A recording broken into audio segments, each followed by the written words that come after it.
Tatizo lako unahangaika watu waje wa kusupport, unahangaika kutafuta watu wa kununulia, labda kama una leseni unahangaika watu wa kununulia gari, kama labda una elimu unahangaika watu wa kutafutia kazi. That is problem. Hiyo ndio changamoto ambayo upo nayo right now.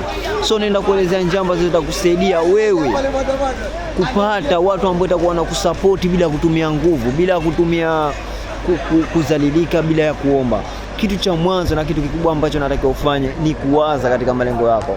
Jitizame una ideas gani? Mfano sometimes nasema kila siku weza kuona leseni. Haina haja kutoka kwenda kuwaza kuomba watu sio kutafutia gari. Unaenda kujisalilisha, hakuna mtu atakutafutia.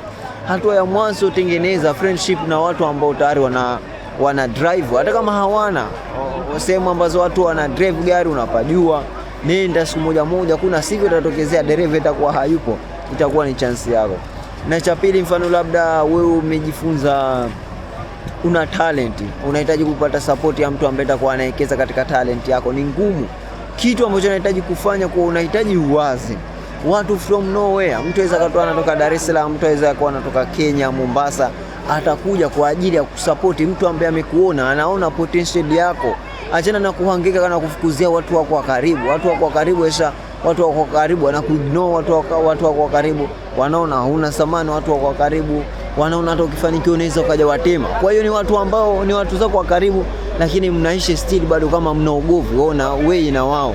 Kwa kitu ambacho kitakusaidia anza kutimiza malengo yako, ideas, talent ambayo uko nayo, anza hata kwa kiwango kidogo ambacho unahisi ni kidogo.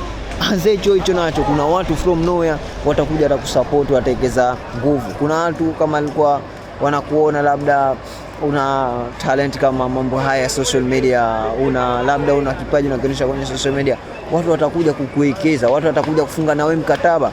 Itakuwa ni rahisi, umepata potential, umepata support ambao wanaweza wakawekeza kwenye maisha yako. Lakini achana kufuata watu, kulilia watu wakusaidie kwenye maisha hayo wakati nafasi ipo. See you. Hakikisha kuwa una subscribe.